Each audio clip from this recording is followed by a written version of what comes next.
Hello. I think it's worked. I think we're live. Okay. Hello, folks. Welcome to Big Questions with the Muppet Mindset. Today we're going to be talking about some very big questions with Mr. Clayton Roederer. I'm going to bring him in now. Clayton. Where's Clayton? Clayton's not there. Clayton knew we were doing this, but Clayton's not there.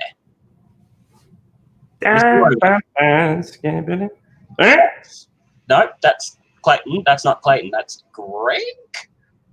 Jarrod? Hello, wow. Greg. What are you doing here? What are you doing here? I'm doing a live stream with Clayton to talk about some pretty big. With Clayton? Clayton Roederer. We're going to talk about Clayton Roederer. Yeah, Clayton Roederer. Yeah, we're going to talk about some pretty big questions about the Muppets and stuff. And so I was waiting for him, and not you. About the what? About the Muppets. You know the Muppets, like Kermit and Piggy. Like the little pastries you have for breakfast? It's a muffin. No, Muppet, like Kermit, Miss Piggy, Fozzie. No, never heard of them. Never heard of them? No worries. Do you happen to know where Clayton might be? Well, I've never really met the guy, so no, I'm not really sure. This is a little embarrassing, I must admit. I thought I was here to do To do a what? I'm sorry? To do a e-harmony stream. An e-harmony? In e-harmony chat. Oh. Yeah. Look, I appreciate it. I'm not. No, not with you. Okay. I had concerns. Who I met at the store the other day, and I thought I had set things the right way on this computer, but no. Look. Maybe you need to get Clayton to jump on, and he can help you afterwards. Yeah. Yeah. Cool. A lot of help. Okay. I'll just be going. Okay. This is Gregory. Thank you, Greg. I appreciate you popping in. If there's anyone single watching, look up Quill Daddy 98 on eHarmony. Trust me. Okay. Toodaloo. Okay, toodaloo. Well, that was nice. Thank you very much, Greg. While we're waiting for Clayton to get in, let me explain what's going to happen. We're going to be talking about some pretty big questions. We're not going to be answering, your classic, who's your favorite Muppet, or anything like that. We're going to be talking about, the state of the franchise. We're going to be talking about the history, the future of them. This sort of isn't necessarily a Q&A. Like, we're not looking for you guys to ask questions in the comments, but we do want your opinions. So if you disagree with something we say, if you want us to maybe clarify something we've said, please ask away. And, please, we are definitely looking for some sort of interaction with you guys. But like I said, just know, do you think Kermit is cool? And stuff like that. In the meantime, I'm going to, introduce Clayton, who also known as CW Roederer. Gregory, what are you doing here? Because we're friends. I'm sorry. I didn't mean to. Gregory, I've told you a million times. No, get out. All right. Could you at least promote my profile? Go. Okay. Freaking hedgehog. Yes, hello. Oh my goodness. Hello. It's Mr. Clayton Roederer. Hi. How are you doing? I'm well now. You're here. Mm-hmm. We had another hairy guy here instead. Yeah, Gregory. He's moved to the neighborhood recently. Very, very unfortunately, but it's okay. It's whatever. What's he doing inside your house? I would love to know myself. That's a mystery I would love to unpack, but it's not in my power. So no, fair enough. Well, as you know, Clayton, we've known each other for a long time, and to go through our messenger history is all just to see really, quite philosophical conversations about the Muppets and Jim Henson and everything like that. So we're going to do it live instead. I'm trying to find. I was looking for the YouTube link you sent me so I can look at people in the chat. Well, we've got. I don't know if you can see. I can, but on screen now, which we're on at the moment, I can see all the comments. Okay. But that's okay. Look, I'm keeping an eye on it. You can have YouTube open if you will. Oh, look at that. Live comments. Okay. That's cool. So we've both written a few questions. Yes. We've sort of gone through and then cherry-picked each other's questions to decide what we want to discuss. I'm going to let you ask the very first question. Okay. I'll pull up. Let's see. Got to find your list again. I should have copied and pasted this in hindsight. You should have. Have I mentioned this is my first live stream? Welcome. It's your very first live stream. We've done a couple. I've got a couple more planned. One that I can't say who it's with yet. But it's going to be very exciting. Oh, you should have had this planned. Here it is. Okay, I found it. Go. Okay. So what Jarrod and I did is we both kind of came up with a list of questions, and then I picked my three favorite questions Jarrod asked, and then Jarrod picked his three favorite questions I asked. And so I'm going to ask one of Jarrod's questions that I really like, unless you wanted me to ask one of mine. I think you ask one of yours, I'll ask one of mine. Okay. Okay. Well, I just wasted a moment. That's okay. Let's see. I missed. Okay, this is a big one. This is one that you told me you really liked. How do you think Jim Henson, as loving and as gracious as he was to beginning artists, to people who are trying to find their way with what they want to do with their art, how do you think he would react to the great many puppeteers who seem to more or less just kind of copy what he did, copy his messages, copy his styles, copy his tone, his sense of humor? Yep. How do you think he would react to that, if he would react at all? Look, I don't think Jim, again, and I should say that I'm not trying to speak for Jim, and I don't think any of us could really speak for Jim. Even people who knew Jim couldn't speak for him. Thank you for saying that, because I forgot that. Yeah, from what I would from at least my perspective, look, I don't think he would ever be against anybody doing what he's doing. I think he would try to maybe nudge people in the direction to sort of find their own voice a little bit. Mm-hmm. I think there are definitely some YouTube shows, puppeteers and stuff like that, who, as far as they're concerned, Jim Henson is the only type of puppeteer you can be. And the Muppets is the only type of puppetry you can do. And that's just not true. There's so many different types of puppetry you can do. Yeah. I mean, even if you are to take a little bit of what Jim did and transfer it to something different, like you look at, I know you're a big fan of Randy Feltface. Yeah. Mm-hmm. So Heath McAvoy is a very talented Australian puppeteer. He plays Randy. Some of you might have seen his stuff. He is Henson trained. He has worked for the Jim Henson Company on multiple things. He's sort of their Australian go-to puppeteer.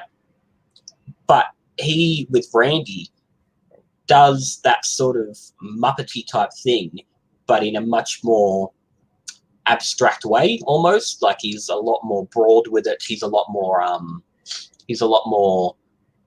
plays with the format a little bit more than sort of Jim ever did. And he also He also, like, and something, this is one of the big things that I kind of think of when I ask a question like this, is he's not just copying a specific format of a Jim production. Like, it's not a group of puppets looking to put on a variety show. It's not a group of puppets looking to teach some sort of preschool curriculum. It's something he didn't do. And also, not only that, but it's something very, like, it's not even something I think I would think of, or anyone would think of, but it's at the same time, it's like a very simple thing. At the same time, it's a basic, like, stand-up comedian routine, except that it's a puppet instead of a guy. And it's not even really played up that, oh, I'm a puppet. It's that it's like kind of, in a sense, testing how much you can get away with making the audience forget that they're looking at a block of foam, because he's telling these very, like, real and very believable and very engaging stories through his comedy, but it's just a puppet at the end of the day. Right. I think, like, obviously, even with Gregory before, and, I've done some puppetry stuff as well, there are definitely elements of the Muppets and Jim Henson and stuff in those things. But I also understand that I'm never going to be Jim Henson, and there's a chance I'll never work for the Muppets. And so my puppetry needs to sort of go in a different direction to what they're doing. I find, and this is mainly with younger people, like younger teenagers who begin sort of puppetry accounts on Instagram and stuff like that, a lot of them have the word Muppet in the name. Like that, as far as they're concerned, the Muppets are the only thing they can do and the only people they can be with. And I think that can sometimes become it can become limiting, really, because these people sort of will never be open to doing other things. So I think Jim would probably be quite appreciative of these people and what they're doing and how they feel about him and his work. But I also think he would sort of try maybe nudge them to be like, well, why don't you try this? Why don't you maybe do your own thing? Why don't you, not in a jerky way, but why don't you try come up with your own ideas, essentially? Just in his own sort of like fantasy way of like, oh, this is good, but have you tried this over here? That was a good Jim Henson. I can't remember exactly what it was, but Ryan Dillon wrote a thing on Instagram. This is probably 6-12 months ago, where he discussed the fact that a lot of younger people only want to do Sesame Street things, and he was very adamant of going, Sesame Street and the Muppets are not the only puppetry you can do. I know he has the Idiot Club and stuff that he does. Now, yes, there are certainly similarities between the Idiot Club and the Muppets, but again, it's almost done in a little bit of a subversive way, almost a little bit sort of. You look at something like Avenue Q. Avenue Q is literally a rip-off, not a rip-off, but a parody of Sesame Street. I think that's something Jim would have loved. I really do, because I think, again, they were sort of going a bit subversive with it. They were changing it around a little bit. And also just like parody, it's not as much with parody. You're not claiming the source material to be your own. You're acknowledging, hey, this is a thing someone else did, and I'm going to put it through my own lens of perspective with a humorous angle. Right, correct. And I think that's important. I think you need to have that sort of distinction. Otherwise, what's the point? Otherwise, you're not really coming up with your own ideas. You're just doing someone else's. And if Jim was anything, he was creative, and he was a big believer and lover of creativity. So I don't think that he would love the idea of people just doing what he's doing. He would want them to at least put it through their own lens. Cool. Happy with that. One question. That discussion. See what I mean? It's the big questions. Yeah. All right. So this is one that I know you liked. Should Sesame Street have an endpoint?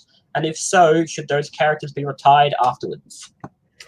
Yeah. So this is something where you had mentioned a minute ago about, people like Ryan being adamant about there's more to puppetry than just the Muppets and Sesame Street. And something that popped into my head as you said that, but I decided to hold back because I figured it would come back into conversation based on our questions. I think we have a hard time just kind of coming to terms with the fact, and this is just my own opinion, it's not necessarily fact. The Muppets and Sesame Street aren't destined to live forever. They might live for a very long time, but there's not like, you look at the history of puppetry, there's really not a lot of things, if anything, that stays around for centuries and eons. And honestly, again, this is just my own opinion. I feel like in a way Sesame has not fully, but a little bit run its course. It's because like when it first started, it was an experiment to see if television could teach. And also at the time that it came out, there were no other shows doing that. No other show was being this serious about teaching the alphabet, teaching mathematics, teaching these social values and different things like that. Yeah. But now every show does that. So Sesame Street has kind of lost that, like, oh, this is the one thing we have. And so because of that, I'm not positive myself as to how long it could live. I would love for it to live for as long as possible because I think it's a very well-meaning and very well-produced show. But more to the question, like, was it just what should the endpoint look like? Or like, should it have an endpoint? Which you've said, probably yes, it should. But then if it does, let's just say they turn around and go, all right, in 5 years, Sesame Street, we're going to stop making it. Should those characters do anything afterwards? or should they just be retired? Like they go into the ether of like characters we used to love but aren't around anymore. Yeah, so like the sort of Madam Alf realm of Yes. puppetry characters. Yeah. Okay.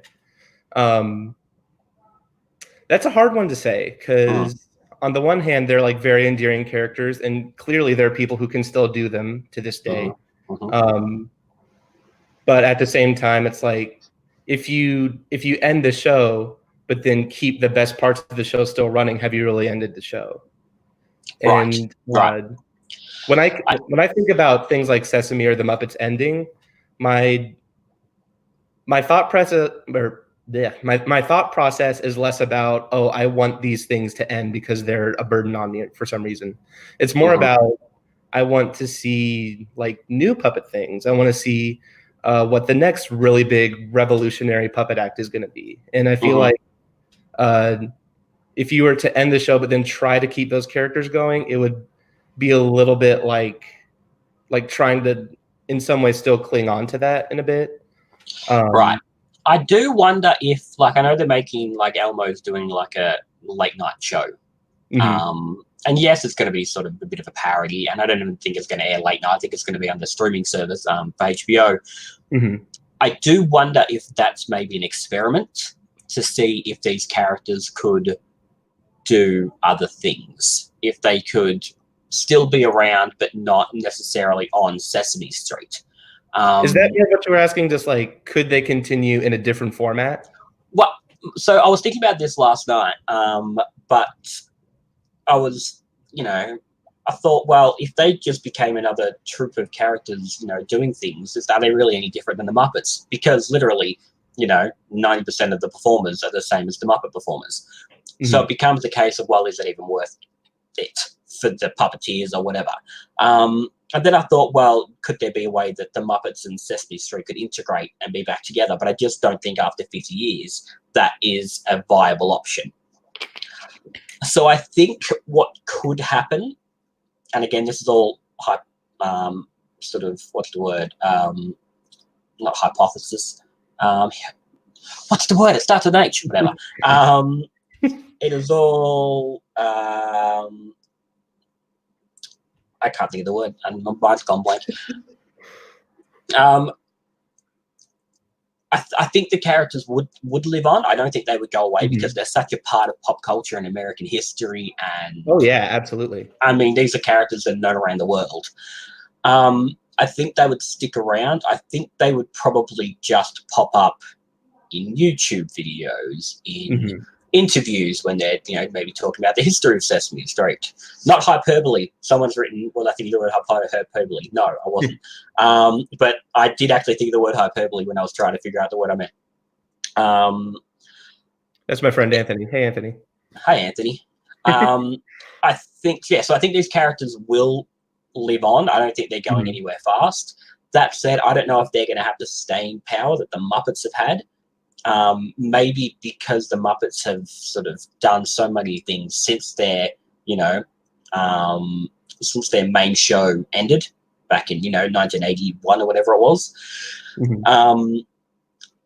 So I think they will live on, but they might not just live on maybe as long as the Muppets would. To the point where, like, let's just say Sesame ended. Let's just say for whatever reason, hypothetical, bang, thank you. Hey, Alex, a friend of mine. Thank you, Alex. How could I not think of the word hypothetical? It's still early in the morning here. It's not. It's 11:20. Oh yeah, it's like is it like 8 or 9 in the morning over there at this point? No, it's 20 past 11 in the morning. I'm just lazy. Okay. So early. But no, sorry. If these characters were to live on, I think that if, say, for whatever reason, Marty Robinson retired, then I don't think we'd ever see Snuffy or Tally again. I think when it got to a point of, like, Pam Aserio retiring, we'd never see Crunch Cheddar again. And eventually the characters would be stripped away as people retired, passed away, whatever it was, over, the span of however many years, decades, whatever. Then that's how I think Sesame would disappear. Yeah. And I think, honestly, that's probably how the Muppets are going to eventually disappear as well. Yeah. Because there are still people who worked with Jim. And I'm not saying that you have to have worked with Jim in order to be a good puppeteer for the Muppets. Right. But eventually, I think it's going to get to a point where they're almost unrecognizable to the way they were. That might not happen for another 50, 60, 70 years. But I think it's still going to get to that point eventually. And maybe that's when, all right, well, we had a good 100 years, but now it's time to go. Yeah. And that certainly, it comes to the point that, like, puppetry is an art. And when you try to continue making a form of art without the original artist, there's only so far you can go before it's like, all right, no one's enjoying this. Let's move past it. I don't think the Muppets or Sesame Street are at that point yet. No, maybe not. They definitely could be there someday. They could. And I should say that I still absolutely adore Sesame Street and the Muppets, obviously. I don't want them to go away. I'm just saying that we're just saying that when they do, this could be how it happens. Yeah. As cynical as some of my questions may sound during this live stream, I am someone who very much... You're very much an appreciator. Yeah. Yeah. And you've never kept that... out of what you've been talking about when you and I have had these conversations. So let's just quickly, I want to have a look at the comments. Oh, sure. Someone said the HBO Max shows give a sense of how they could keep doing Sesame things without the street. I think the Muppets could, Sesame rather, could turn around and just do those sort of, primetime specials every year. Like the Wish Pickle one from, was it last year before, whenever it was fantastic. The Christmas one, Once Upon a Time on Sesame Street, I think it was. That was fantastic. Great Fairy Chase. But I think they could be sort of doing things like that. So even if they do disappear, they might just disappear from the show, but continue doing things for another little while. I actually think that's something the Muppets could be doing now, because if you think back on the history of the Muppets, and before I say this, I don't not have faith in the idea of Muppets now, especially because it's improv is where a lot of my faith is, because the Muppets, each of the main Muppeteers has proven that they're wildly funny when they're allowed to actually improv. But really what I think could be a really successful choice is our friend J.D. Hansel. He once brought up the idea of them doing like an anthology series. And the really genius thing was that is if you think of a lot of the most successful things the Muppets have done, for better or for worse, they're like the storytelling things. It's like Emmett Otter and the Tales from Muppet Land series and Muppet Christmas Carol and all just different things like that. Yeah, absolutely. I think that's a good point. Now, very quickly, I just want to say thank you for all your comments. I am sort of seeing them all as they're coming through. I just want to remind people that we're not sort of taking questions, if that makes sense. We want your opinions, we want your ideas, but we're not like, I know someone's asked, if you could perform an existing character, who would you do? That's not what this live chat's for. This live chat's more for these big questions that we're asking.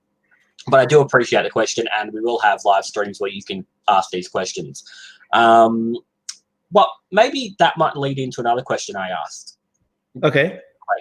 We talk about, you're talking about the successful things the Muppets have done.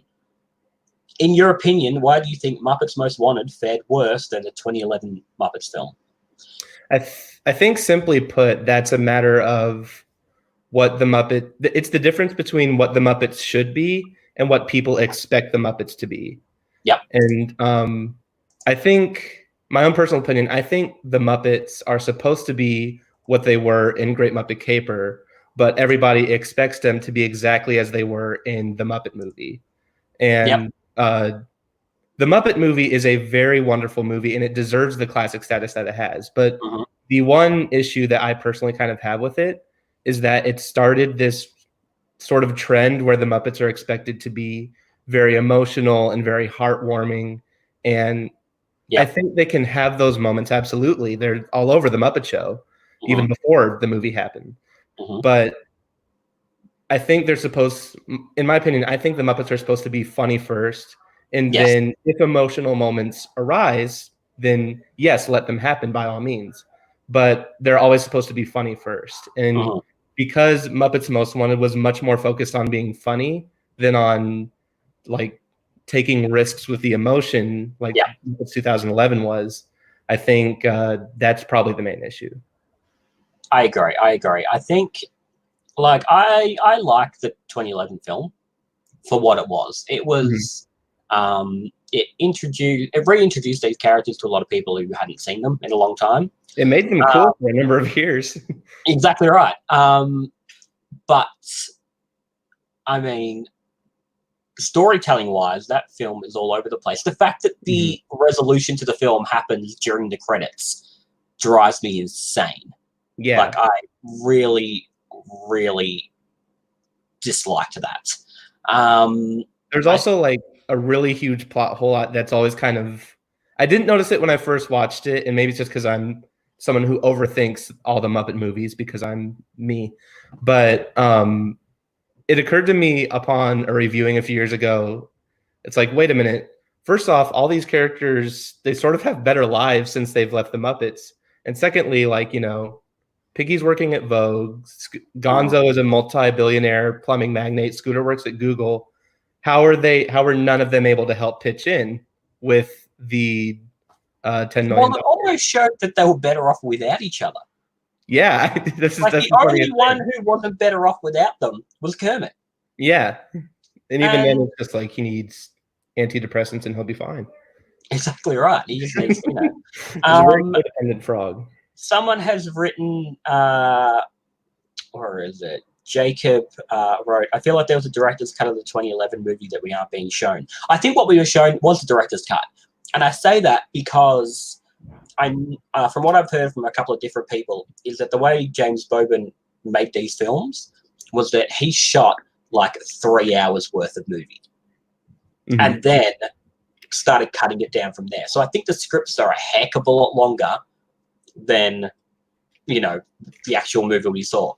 That sounds right, because there's like, pardon, they shot like that whole thing with like they host a fake award show and then they're in jail and then Walter has to bust them out of jail, and it's like, right, so they did all that footage and it's not even there. Exactly right. There's so much footage that apparently he does, and then sort of cuts it down to a point where, you know, it is what it is, which is why I think that film is like, yes, it's written well, yes, it's funny, the songs are great. I think the direction in that movie is terrible. I really do. He certainly got it right a lot more so when he did Muppets Most Wanted.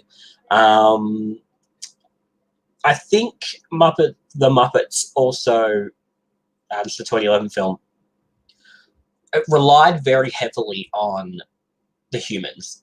Like, there are scenes in there where it was only Jason Segel and Amy Adams, and that is, I don't think there should ever be a Muppet movie where there isn't a Muppet in the scene. At least not involved in some sort of storyline. And I think a lot of the I think a lot of the regular folk, maybe not us hardcore Muppet nerds who we're going to sit here and talk about the Muppets on a live stream, sort of weren't sure what to make of a Muppet movie with no humans in it because it's been so long since they've seen one. I think a lot of people who went and saw the 2011 film never went back and watched the others. And so I think when they then sat down and watched, you know, Muppets Most Wanted, where it is so much more fun and silly and all those sorts of things, and has noted that emotional stuff, has, you know, Muppets in every single scene. I think they were like, hang on, I don't know what to make of this. This is so much different than the other thing. I don't like the side characters. That's why it's called the Muppets. Exactly right. Personally, I think Muppets Most Wanted is the far superior of those two films. But I find that has been one of the most divisive questions in this fandom. I remember asking when we were doing the Great Muppet Survey on Muppet Mindset, when I made the new one of the questions was, which is better, Muppets Most Wanted or the Muppets 2011, and why? And no two answers were the same. Like, people have real varying things. People in the comments, if you prefer the 2011 film, tell us why you prefer the 2011 film, because I'm genuinely interested to know why. I should say, like I said, I do enjoy that film. I think the music's really good. I love Walter. I've really loved Mhm. Walter. I think he's the best thing to happen to the Muppets in the last 10 years. And that could just be because I love Peter Linders as well. It's admittedly lower on my list. It's not really near the top at all. Although, as much as I say that, it is a friend of mine, Alex, who's in the comments. He mentioned we were talking about this recently, and he had said something like, "It's a good movie. It's just not a great Muppet movie." And so, Okay.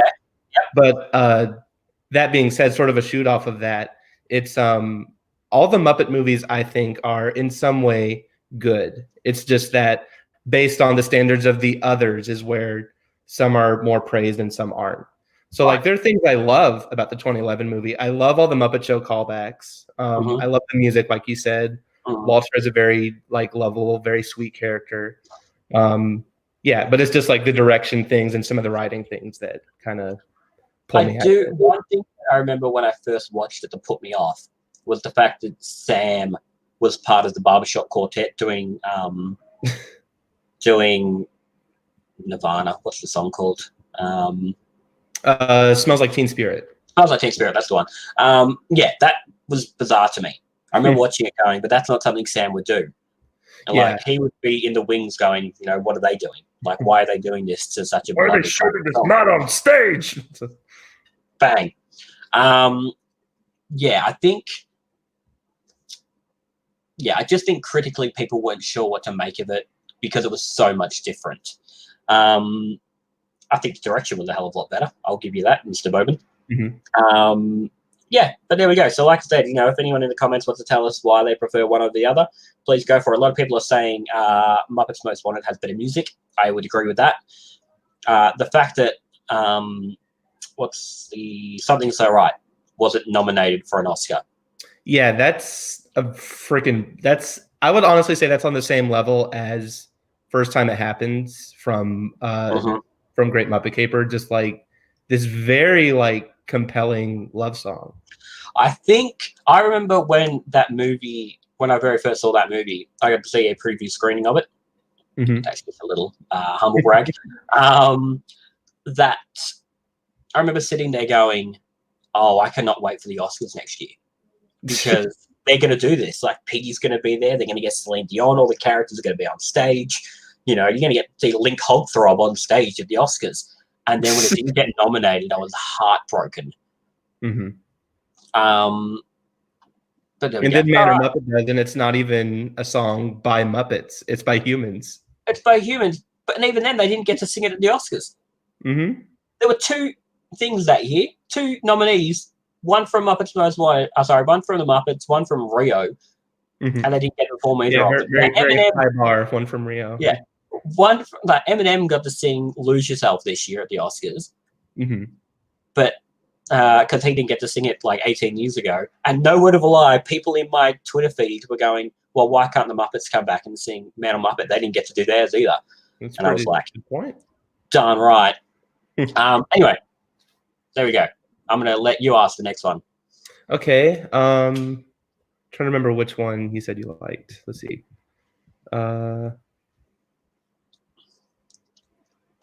You could, while I'm looking, you could like see if there's anything in the comments. Someone said New Zealand had the best one-liner in both recent films. What's the one from Muppets Most Wanted? My favorite one from the Muppets is Mr. the Frog. We all agree the celebrity is not a people. The one in Most Wanted is Constantine tells them that Walter has quit, and he's like, "Wait, you can quit the Muppets? You can quit the Muppets?" That's right. Yeah, good choice. Okay. So I got one. Okay. Yep. And I'll let you answer it first because it gives me time to think, and I'm unfair like that.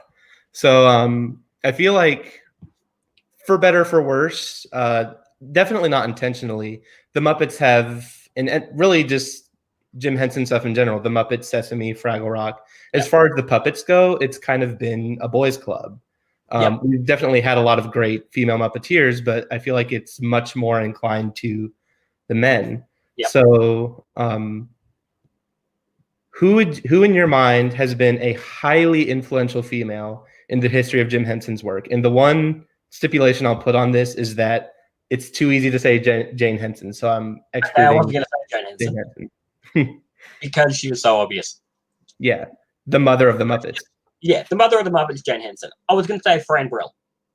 Yes, I think Fran Brill was the very first female Muppet performer. And if you've seen Muppet Guys Talking, she talks about the fact that, she was seen as one of the guys. But then she makes a point of saying, but I'm not a guy. I'm a girl. And, I never let them forget that I'm a girl and you're a guy and I've just come into your world. Fran Brill, she did that show for over 40 years.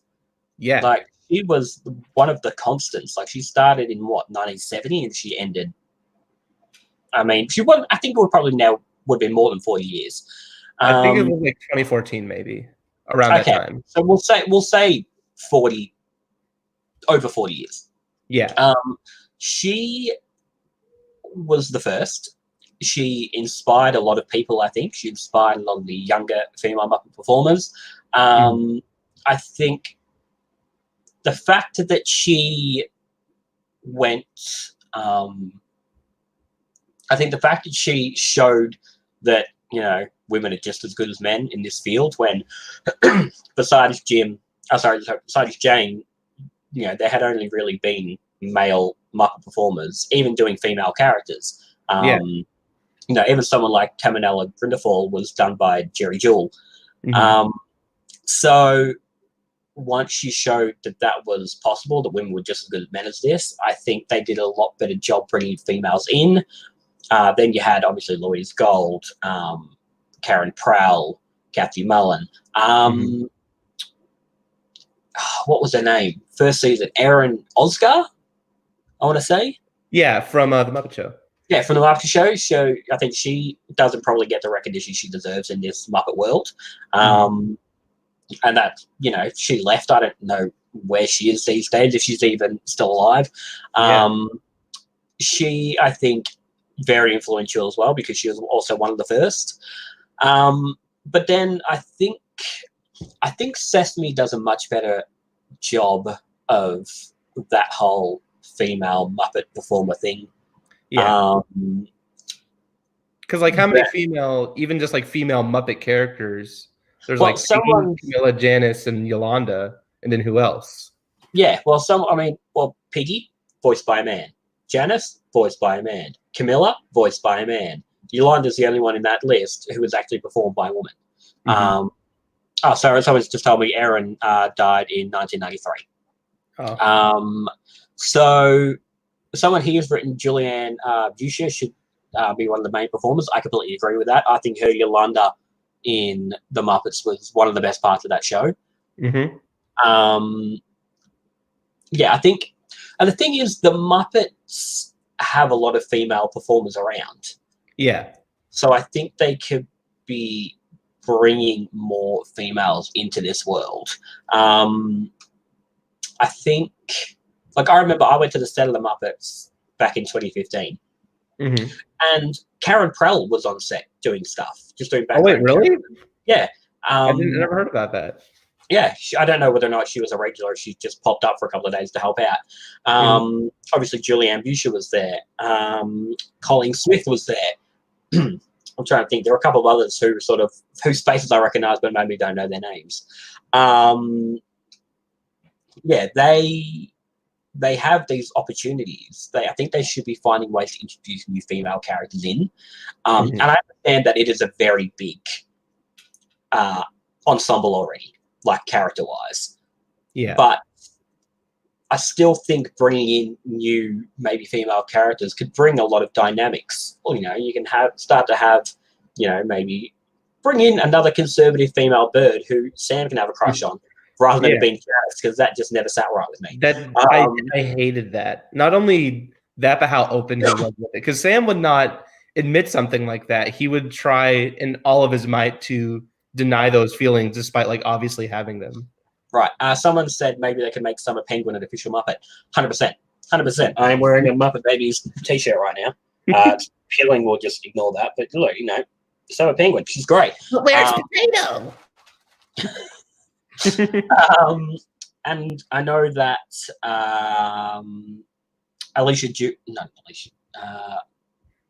I can't remember people's names today. I'm not doing well, am I? At least one of those ensemble performers played Summer in the Muppet Babies Playdate shorts. Before obviously getting lip synced, lip dubbed, I should say. Palestinian. I'm so glad people are in the comments because just people know more than me. Yes, Palestinian played Summer. Wonderful performer. Yes, she's excellent. And you know, she should be doing more. So I think they should bring Summer in. I've said it a bazillion times. Find a way to bring Skeeter in. I don't understand why Skeeter can't be part of the ensemble because, especially the Skeeter that was introduced in those comic books, the Amy Eberson comics. Yeah, the Amy Eberson comics, who was a real tomboy, who was a real isn't taking crap from anyone, is going to be a real foil for Miss Piggy. Mm-hmm. I think she would be a great idea. So I think. And I hope the Muppets do a better job of this because that's probably been the one sticky point I've always had with them is that they just don't do a great job with representation, female-wise. Mm-hmm. That said, I think Miss Piggy could only ever be done by a man because it is almost a parody. You know, Miss Piggy is almost a drag queen, really. Yeah. So I think she would have to be done by a man. I've always kind of found it ironic that she became this huge didn't she win some sort of feminist award in 2014 or 2015, something like that? It was one of the. It was definitely past 2015. The thing that I always found funny about that is that I don't think this was Frank's intention in making the character, but she's always read to me as, at least on some level, sort of just a parody of very of a certain stereotype of women, of very powerful women, just almost a stereotype of that, and then she becomes a feminist icon. I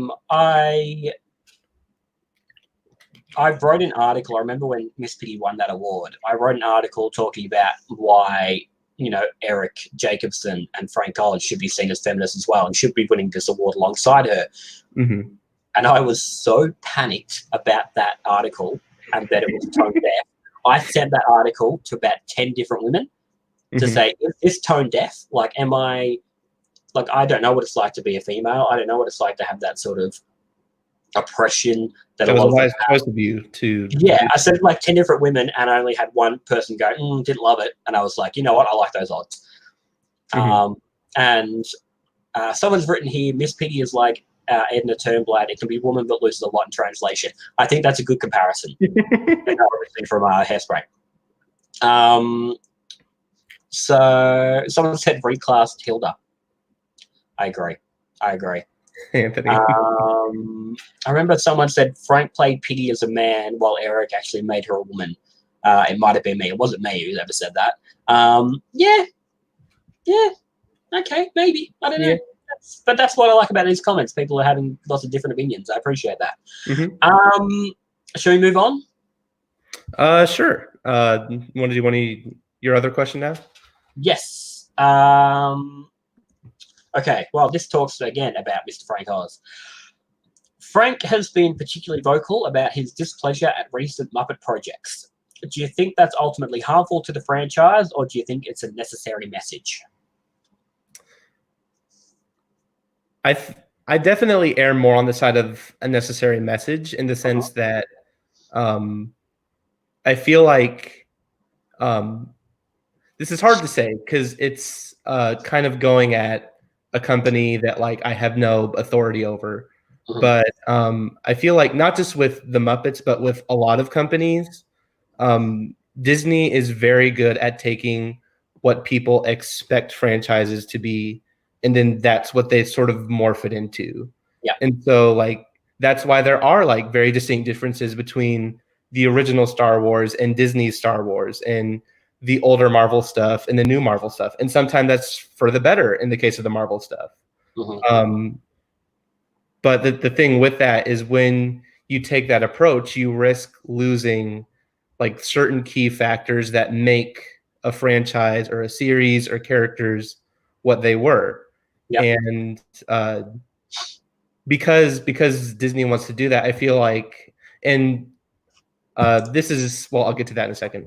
I feel like because Disney takes that approach, they're quicker to find a writer who can emulate what people remember about the Muppets more than just a writer who can handle the Muppets. Yeah. But I do think they're rectifying that a lot because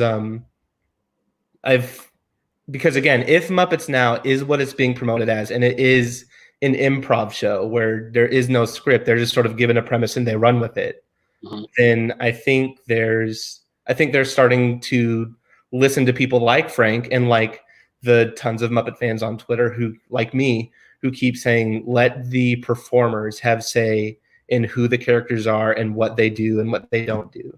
Right, correct. I think there's definitely arguments for both sides of my question, whether it's harmful or necessary. Sure. I think, yes, it is necessary. I think because I think, like you said, people at Disney need to understand that things aren't working and that there are people who know what will work. When I interviewed Frank a couple of years ago, he said that he would love to go back to the Muppets, and even if it's just directing something. I think it's silly if they don't get him involved in some capacity. Now there's new people now running Muppet Studio. I wonder if they're maybe going to be a little more receptive to that idea. I don't know what the concept was with the last one. So I think they know something's not working. I just think they need to do a better job of figuring out what will work. Why I think it could be harmful is that you'll find that the couple of times Frank has been critical, things get reported. It gets reported as original Muppet performer thinks the Muppets are crap now. Yeah, or something like that. I hate that. That does a lot of bad, I think, because people who aren't watching the new stuff, people who aren't sort of giving them a chance now, go, I'm not going to watch it. If this guy says it's crap now, what's the point in watching it? I think there's people like it's headline grabbing. Frank might turn around and say, "Oh, I didn't enjoy this film because I thought it was too cute. I thought the music was really good. I thought it was funny, but I just didn't like this particular part," or something like that. They are going to make the headline, "Frank Oz hates the Muppets," or something like that. Yeah. And people are just headline. People only have read headlines these days. God knows it's, one of the biggest debates at the moment is how people aren't actually doing the research and reading the articles. I've seen that just in what I've written. I remember I wrote an article last year called "Disney Doesn't Hate the Muppets."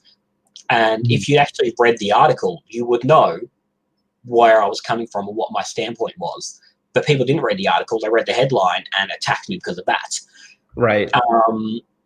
So, yeah, I think with Frank, I understand his point and I understand where he's coming from. I think media need to do a better job of saying that. I think now that Frank has Twitter, he will do a better job of explaining himself, and I think people will sort of go straight to that source rather than anything else and will actually read what he has to say.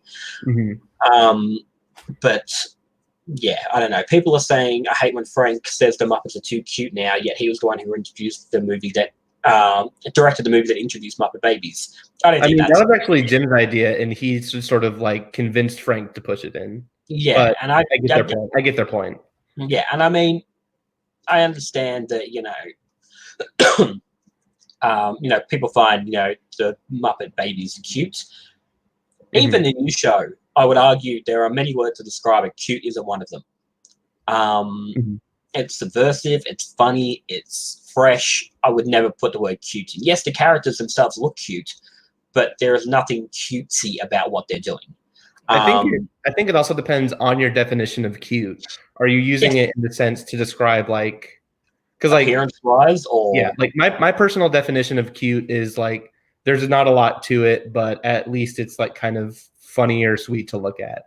And I think that's selling the new Muppet Babies very, very short. And I would even personally say it sells the original short just based on, because I'm a fan of the original. I think the original, and not to downplay the new one, I think the original did a very good job, almost as well as this new one does, of capturing the Muppety style of humor and the sort of playing with parodies and playing with puns and things like that. But they make it in a way that a 4-year-old can understand it. Mm-hmm. And I think that's quite important.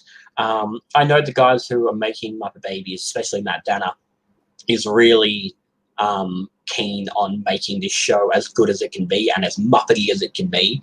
As far as I'm concerned, I think Disney should give him the keys to the car with the actual proper characters. I discussed that with him a little bit in my interview. We took that out because it sort of didn't lead to anything that I could maybe report, but I think he has had at least conversations, or he is thinking about it. I think they're keen to maybe chat to him.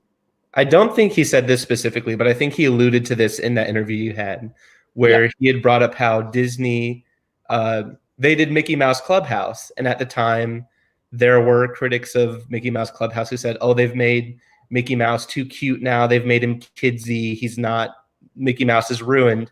But then because they did that and they introduced Mickey Mouse to a young audience, then when they started doing the Paul Rudish Mickey Mouse shorts, I think because kids had that background with Mickey Mouse, it made those shorts all the more popular. And now like Mickey is even better than he's ever been before. Right. And so I fully think that they could be doing, and again, I forget if he said this exactly or if I just inferred it from the interview you did. But I feel like they might be trying to go for a long game plan here where they do the Muppet Babies for however many years. And then somewhere down the line, they start to reintroduce the actual Muppets, like the actual adult puppets. Yes. And then because kids have this background with these characters, that builds into them loving the actual characters. Well, he said to me in that interview, and Mr. Orban and Tom Orban did the interview as well. And they were both saying that when they decided to make the show, they sort of went to a couple of kids and went, hey, we, want to introduce these characters, make the show. And a bunch of characters had no idea who the Muppets were. Or a bunch of kids, I should say. So I think one of the main things they wanted to do is just reintroduce these characters to the world. And I think they're doing a great job because the fans of Muppet Babies now are going to be the fans of the Muppets in 10 years. Yes. Even like I used to try get my nieces into the Muppets. My nieces are 8 and 5. I used to do everything I could to get into the Muppets. They weren't interested. I couldn't do it. When Muppet Babies came along, I showed to my, at that point, 3-year-old niece, and she fell in love with it straight away. And now her favorite show is Muppet Babies, and her and I will watch Muppet Babies all the time together. Matt Tanner did a very lovely thing where he, when I told him that she was such a fan, he sent a little video with his little Kermit toy to her. So he is sort of, helping these people, helping these, young fans introduce at least so that, like I said, in 10 years, they're going to be the fans watching, going back and watching the Muppet movie, but also asking for new things. And social media has become such a big thing that in 10 years it could be even bigger, and they could get movements going to get more Muppet stuff. So I think to call Muppet Babies cute is to strip away what they're actually doing. It's almost insulting, I personally think. I would agree with that. It's like, it's not like this thing, it's not this like active attempt to reintroduce the characters. It's just downgrading it to, oh, well, the animation's kind of nice, I guess. Right, correct. Yeah. So, to wrap it all up, I think Frank is both harmful and not, but I think he's going to do a lot better job. Someone said, I dislike having Frank on Twitter because people just prod him to give criticisms like that. It's all they want. Yeah, but I don't think he's really ever given that response. I don't think he's ever just criticized for the sake of criticizing. Yes, a lot of people are prodding him, but he's a grown man and can, pick and choose when he's actually going to respond. Yeah. But yeah, I just think he's gonna do a better job. Anyway, shall we wrap? I think we've got time for one more question because we've been going an hour. I think I had another Sesame question. Yes. Okay. So we got a little bit into this earlier, but not too much. While it's still a very well-produced show, Sesame Street has very much become a different show than what it was intended to be. Not in mission, but more so just in structure and in tone and even a little bit in audience. Yep. So I don't, and I think you and I kind of agree on this. I don't think that needs to change because kids today have changed. And so, and as a show that is dedicated to educating kids, that needs to be a say in how the show is made. So instead of saying like, should it go back? I think, what do you think is something Sesame Street could do in its current format to recapture some of the spirit and tone of the classic series that so many people fell in love with? Well, I'll preface it by saying that when Sesame Street first started, they were the only one doing what they're doing. Right. What they were doing. They were the only educational kid show on television. 51 years later, there are 1,000 shows doing what they're doing, all of which started because Sesame Street did it. Mm-hmm. So Sesame Street has had to change with the times, and which is why, you know, a lot of people don't like Elmo, right?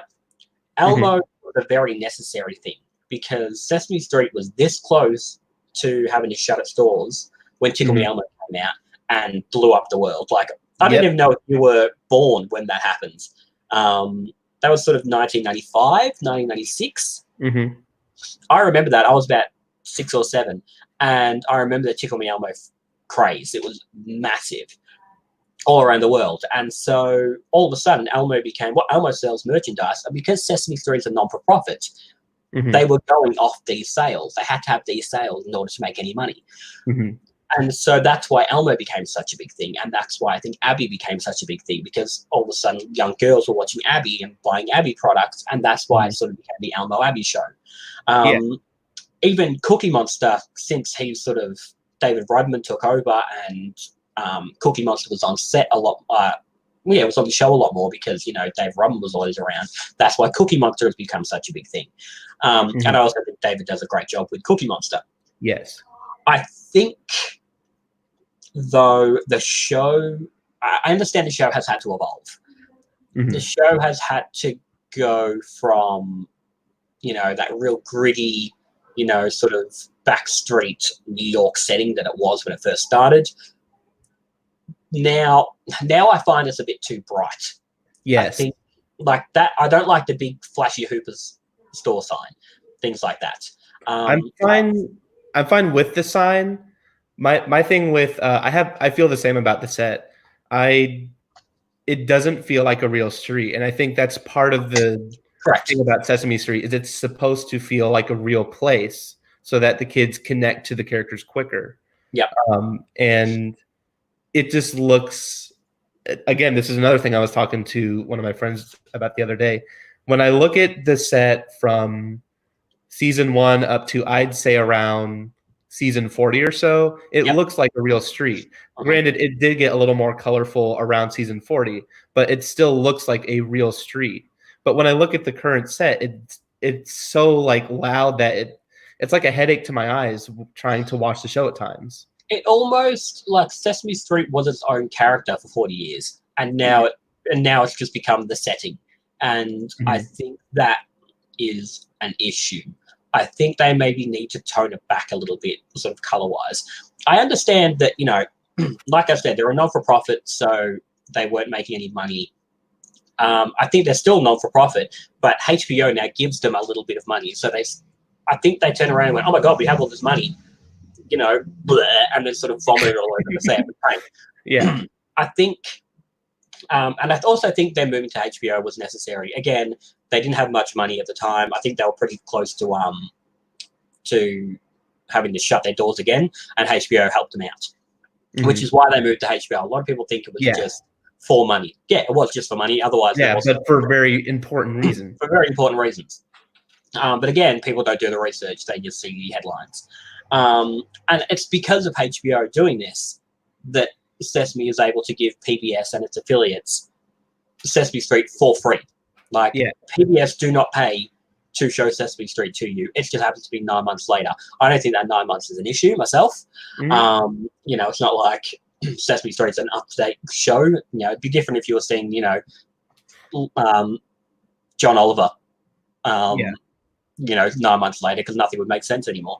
But like for a 4 to 5, maybe 6-year-old, I don't think any of them are saying, now wait a minute, that episode I saw that I've already episode. seen that before. That's a pre-recorded episode. Wait a minute. It's like I mean- they don't care. They're just seeing their friends. Exactly right. My nieces watched. I went to their house the other day. They were watching Frozen 2, 2 days after we watched Frozen 2. So kids will watch anything on repeat. They don't mind. Something I think Sesame needs to do is get some more humans and maybe jettison a couple of humans. I don't say this lightly, but as far as I'm concerned, Chris could go. I just don't enjoy Chris on the show at all. I think when he first started, great, but now he's like he's on Barney.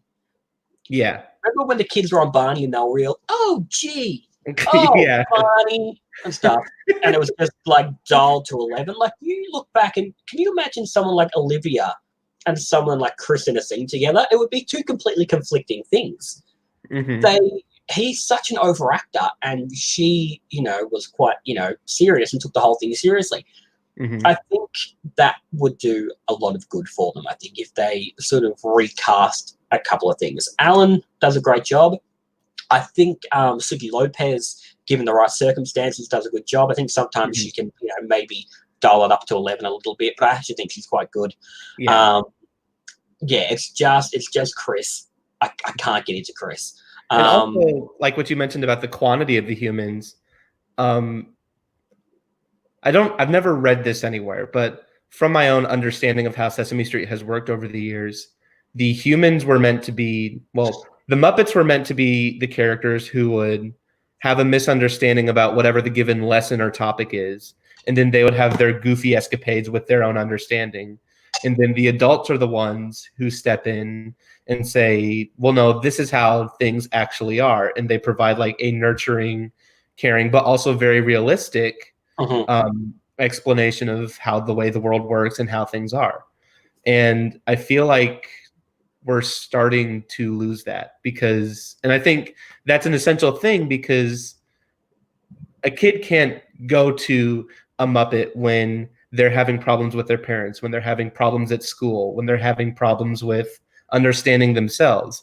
But they do have very like adult human parental figures in their life who they can go to with the questions that they have. And I think the Muppets are a very good model for that. And that's something that Sesame shouldn't step away from, but rather push all the more. Yes, correct. I think a couple of people have made some comments here. Like Jacob's just said, it also seems there are a lot less human children besides Charlie, who's just been introduced to. I really like Charlie. I think Violet is a little champ. So there aren't many kids around anymore. There are, but they're there for like one quick scene. I know someone, Jacob again mentioned, this is already mentioned in a Muppet Mindset article, I think J.D. Hansel wrote that, where he compared it to the Sack Lunch Bunch, John Mulaney's special, which I think is one of the greatest bits of comedy ever existed. Since then, I've seen there's two different kids who are on Sack Lunch Bunch be on Sesame Street. So, hey, maybe they happen to listen to what we said and have just picked a couple of kids. I think humans are a big part of Sesame Street. And I think what they're doing now isn't working. Anthony's just said, give your thoughts on Nina. Again, like I said, Nina, I think, is good. I think she's necessary. I know Silky a little bit, so maybe I'm being clouded in my judgment a little bit there. But I think what she does is good. Again, I think maybe she could turn it down to 11 a little bit, but she's on a kid's show. And when you've got someone like Chris, really, oh, gee whiz, oh, no. But then you've got Alan, who is still acting like he did on the show 25 years ago, real seriously. She's kind of like the middle ground between Chris and Alan, I feel. Correct. And I think given maybe a little more grounded characters around, she would probably ground herself a little bit.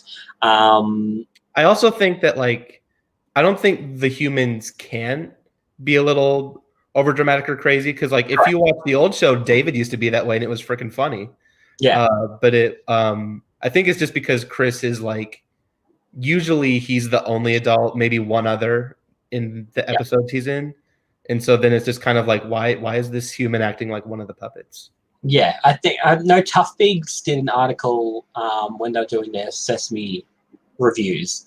They did one where they talked about Leela and the fact that she was the last real human the show ever had.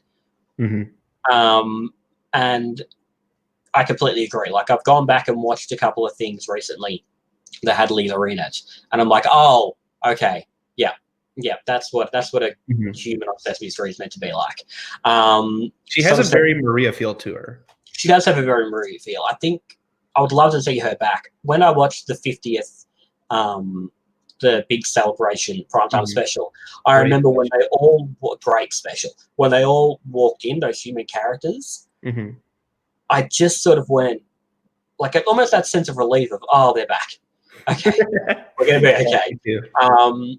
Just seeing, and they look so happy to be there. And so I feel like if you asked, I can't remember the name of the lady who played Nidya, I think it is, who plays Leela. Nidya. If you asked her to come back, I think she'd come back.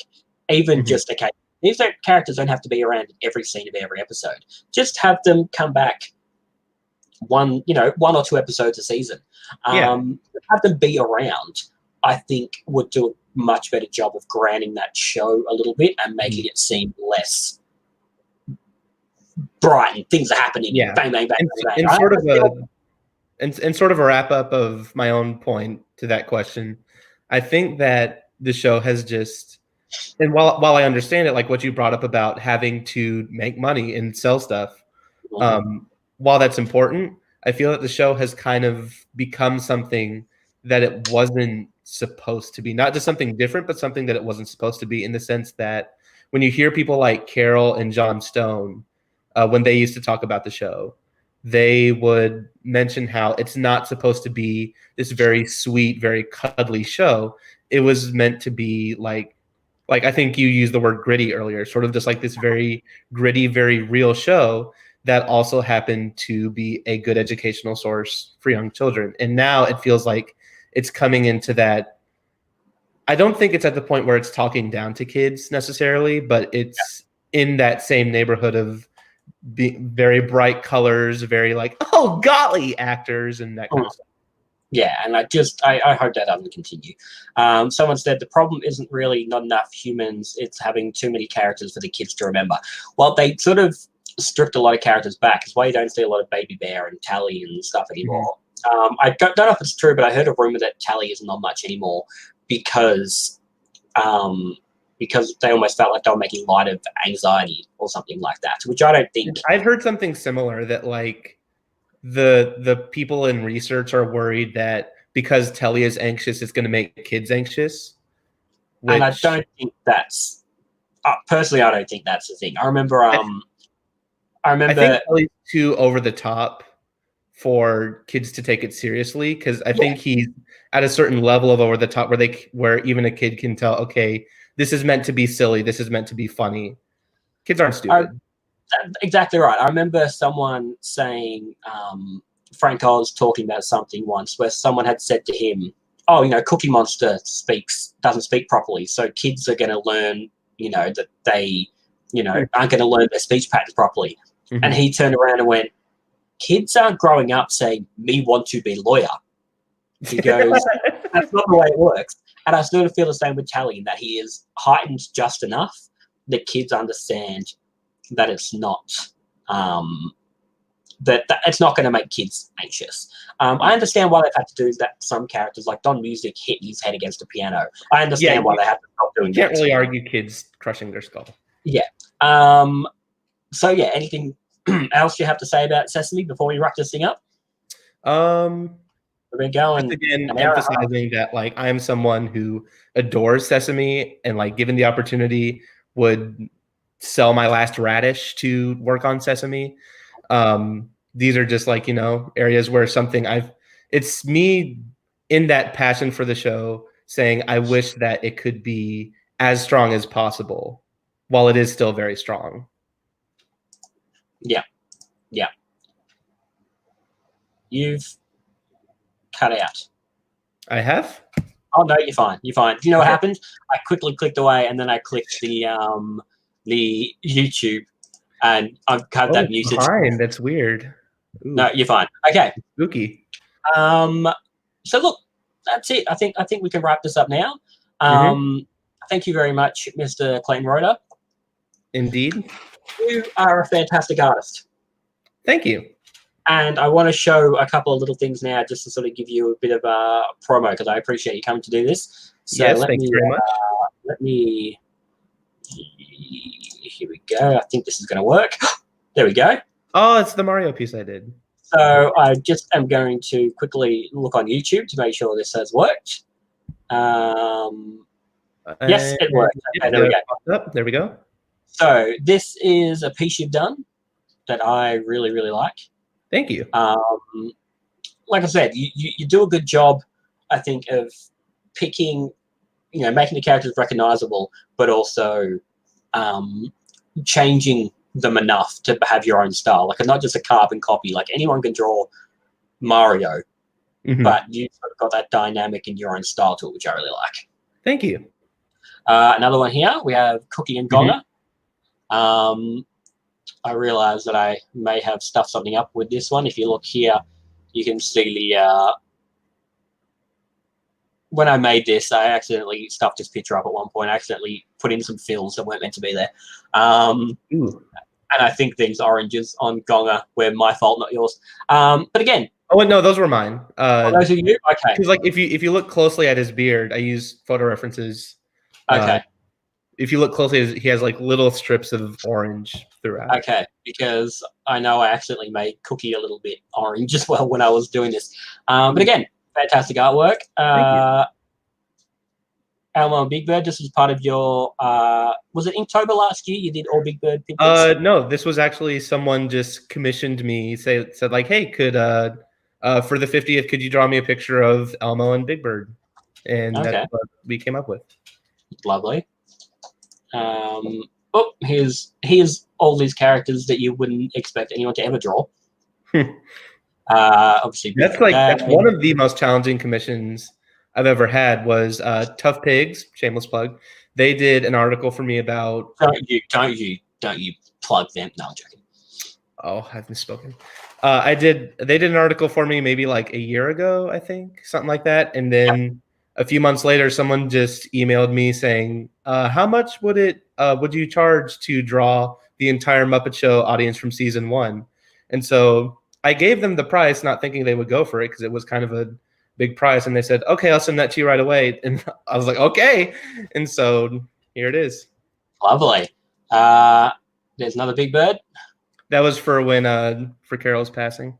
Oh, okay, lovely. And then last one I've got here is, I remember you sent this to me. I think this is one of the first things you've done on Procreate, wasn't it? With your I've been getting into. I finally had the opportunity to get into digital drawing, and this was one of the first things I was able to make. And I love it, and I think that's all the ones I had to show. Well, thank you for sharing. There we go. And you're going to do a photo for me. I just drawing for me. I've sent you some money, and I'm excited to see it. Awesome. Well, thank you very much, everybody. Thank you, everybody in the comments. You've all come up with some good points. Thank you for telling me answers to questions I couldn't remember.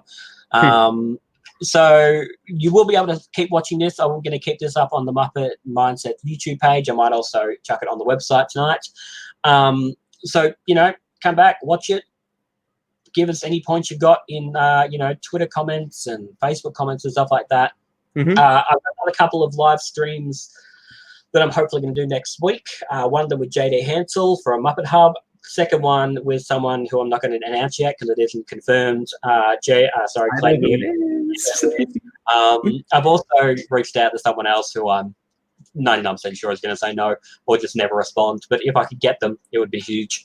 Until then, MuppetMindset.com. Clayton, where can people find you? I have a website. Once this video is posted on YouTube, I'll go put it in the comments. It's CW-Roederer.pixpa.com. That is my portfolio site, and that's where you can get links to all my other different pages on like Etsy and TeePublic and Behance and things like that. On Instagram, it's at The Art of CW Roederer. And also, if you want to see more of this kind of stuff. Look Oh, up. that was you the whole time. Oh yeah, I guess this is where I come out about this. I am Gregory. Oh my god. If you want to see more stuff like that, you can look up CW's Puppets on Instagram. And I just started that the other day, and I'll be posting more there soon. Lovely. Well, thank you very much, everybody. I appreciate it. And I'll see you all soon. Wash your hands. Bye. Later.